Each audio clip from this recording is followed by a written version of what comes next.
Hi hello and welcome to German జీవితం.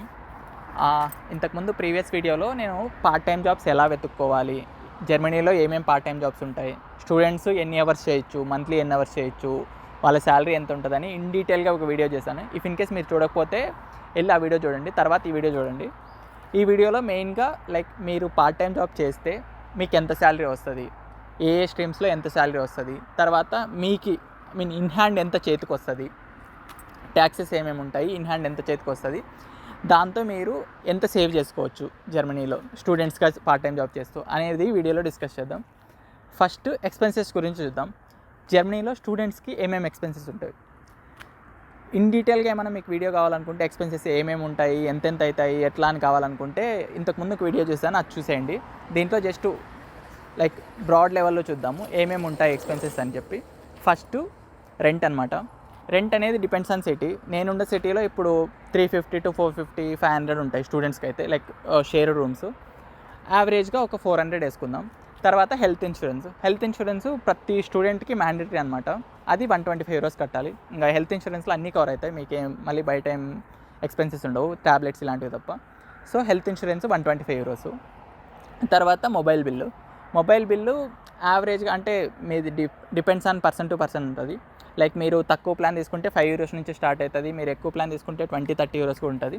యావరేజ్గా ఒక 10 euros వేసుకుందాం. ఇంకా రేడియో బిల్లు, ఈ ఏఆర్డీ బిల్ అంటారు, ఇది రేడియో టీవీకి కడుతుంటాం. సో ఇది కూడా ప్రతి ఒక్కరు కట్టాలి, ఇది కంపల్సరీ కట్టాలి, మీరు వాడినా వాడకపోయినా. సో ఇది కూడా ఒక 20 euros వేసుకుందాం.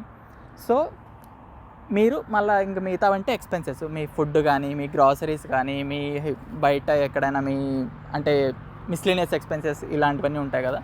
సో అవన్నీ నాకు తెలిసినంత వరకు, నా ఫ్రెండ్స్కి అవుతున్న దాని ప్రకారం చెప్తాను. మేము యావరేజ్గా మంత్లీ ఒక 100 to 120 euros ఖర్చు పెడతాం. ఇంతకు మించి మాకు మోస్ట్లీ ఎప్పుడు ఎక్కువ ఖర్చు లేదు. బయట తిని ఇట్లాంటివి కాకుండా మీరు ఇంట్లో వండుకొని నార్మల్గా గ్రాసరీస్ కోసం ఖర్చు పెట్టేటైతే ఒక 100 to 120 euros అయిపోద్ది. సో ఇప్పుడు మొత్తం క్యాలిక్యులేట్ చేద్దాం. రెంట్ ఒక 400, హెల్త్ ఇన్సూరెన్స్ ఒక 125, సో 525, మొబైల్ బిల్ ఒక 10 euros, సో 535. ఇంకా మీరు ఏఆర్డీ బిల్ ఒక 20 euros వేసుకుందాం. ఇది 20 కాదు, 18.5 euros ఉంటుంది. సో యావరేజ్గా ఒక 20 euros వేసుకుందాం, మనకి క్యాలిక్యులేషన్స్కి ఈజీగా ఉంటుంది. సో 555. మీ మిస్లీనియస్ ఎక్స్పెన్సెస్, ఫుడ్ ఇవన్నీ ఉంటుంది కదా, అదొక 100 euros, 120 euros వేసుకుందాం.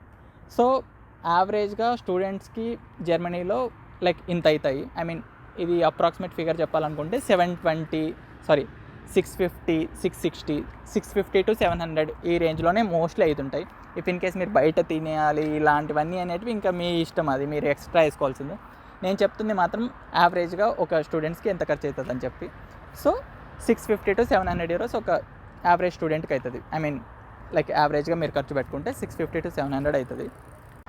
ఇంకా అపార్ట్ ఫ్రమ్ ఈ 650 euros, ఈ 650-700 euros చెప్పాయి కదా, దీనికి తోడు ఇంకో ఎక్స్పెన్సెస్ ఉంటుంది. ఇది అందరికీ ఉంటుందని చెప్పను, చాలామందికి ఇక్కడ పబ్లిక్ యూనివర్సిటీస్లో ఇది కవర్ అయిపోద్ది. ట్రాన్స్పోర్టేషన్ అనమాట. ఇది మోస్ట్లీ పబ్లిక్ యూనివర్సిటీస్కి అందరికీ కవర్ అయిపోద్ది ఫ్రీగా, వాళ్ళ స్టూడెంట్ కాంట్రిబ్యూషన్లోనే, సెమిస్టర్ కాంట్రిబ్యూషన్లోనే.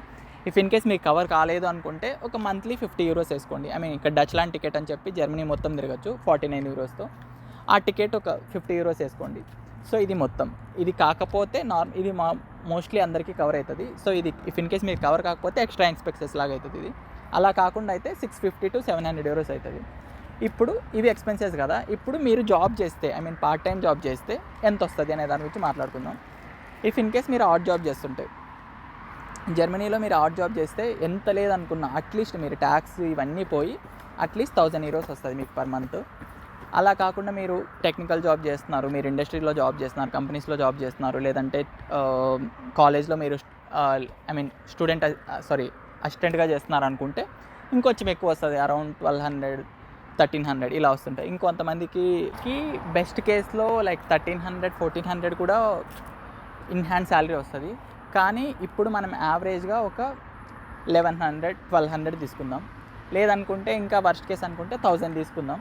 దానిపైన మీకు ఎంత మిగిలితే అంత మిగులుతుంది. ఇంకా ఇన్ కేస్ మనకి 1000 పర్ మంత్ ఇన్ హ్యాండ్ వస్తుంది అనుకుంటే ఇక్కడ ట్యాక్సెస్ ఏమేమి ఉంటాయంటే చాలా ట్యాక్సెస్ ఉంటాయి, బట్ అవన్నీ మనకి వెనక్కి రావు చాలా మోస్ట్లీ.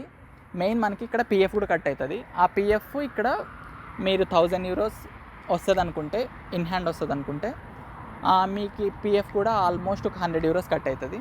సో అది పిఎఫ్ అనేది ఇక్కడ చాలా రోజులు పడుతుంది రావడానికి, అది వదిలేయండి. సో 1000 euros మీకు ఇన్ హ్యాండ్ మీకు చేతికి వస్తుంది అనుకుందాం. ఇప్పుడు ఆ 1000 euros మీరు ఎక్స్పెన్సెస్ ఇంతకుముందు మాట్లాడుకున్నాం కదా 650 to 700 అని. సో అదొక 700 వేసుకుందాం.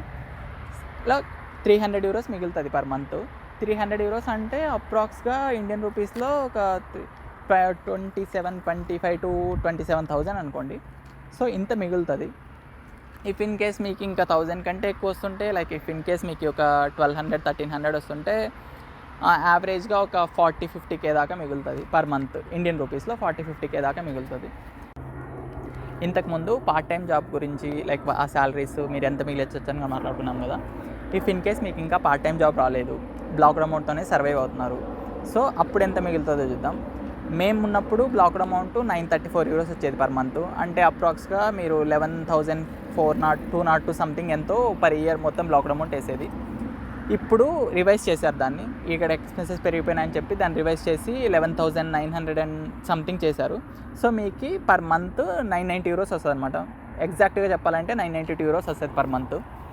992 euros వస్తే సో మీకు ఇంతకుముందు మనం ఎక్స్పెన్సెస్ మాట్లాడుకున్నాం కదా 650 to 700 అని చెప్పి, ఒక 700 వేసుకుంటే మీకు ఈ 992లో 700 తీసేస్తే ఆల్మోస్ట్ ఒక 300 euros, 290 euros మిగులుతుంది. సో ఇది కూడా అప్రాక్స్ మీకు ఒక 25K మిగులుతుంది అనమాట. బట్ ఇక్కడ మోస్ట్లీ మీరు ట్రై చేస్తే ఆడ్ జాబ్ కానీ లేదంటే టెక్నికల్ జాబ్ కానీ ఏదో ఒకటైతే పక్కా వస్తుంది. సో మీరు ఒక 2-3 months బ్లాక్డ్ అమౌంట్తో అడ్జస్ట్ అయ్యారంటే మరి ఆ తర్వాత ఒక 2-3 months తర్వాత అయినా కూడా మీరు జాబ్ ఎత్తుక్కోవచ్చు. ఆడ్ జాబ్ అయితే చాలా ఈజీగానే వస్తాయి. ఐ హోప్ మీ అందరికీ ఈ వీడియో నచ్చిందని అనుకుంటున్నాను. ఇఫ్ ఇన్ కేస్ మీరు ఇంకా ఈ ఛానల్లో ఉన్న వీడియోస్ని చెక్అవుట్ చేయకపోతే వెళ్ళి చూసేయండి. జర్మనీకి ఎలా రావాలి, వచ్చిన తర్వాత వెంటనే ఏమేమి థింగ్స్ చేయాలి, మ్యాండేటరీ థింగ్స్ ఏమేమి చేయాలి, పార్ట్ టైమ్స్ ఎలా ఎత్తుక్కోవాలి, జాబ్స్ ఎలా చేయాలి, ఏమేమి జాబ్స్ ఉంటాయి, ఇలాంటి చాలా వీడియోస్ ఈ ఛానల్లో ఆల్రెడీ చేశాను, ఇన్ డీటెయిల్గా చేశాను. వెళ్ళి చూసేయండి. ఇంకా మీకు ఏమైనా డౌట్స్ ఉంటే కింద కమెంట్ సెక్షన్లో మెన్షన్ చేయండి, తప్పనిసరిగా రిప్లై ఇస్తాను. ఇంకా మీకు ఈ వీడియో నచ్చినట్టయితే లైక్, షేర్, సబ్స్క్రైబ్ అన్నీ చేసేయండి. ఇఫ్ ఇన్ కేస్ మీ ఫ్రెండ్స్లో ఇంకెవరైనా జర్నీకి రావాలి, జర్నీలో ఎలా చదువుకోవాలి ఇలా ఏమైనా ఉంటే మాత్రం పక్కా షేర్ చేయండి. ఓకే మరి, బాయ్.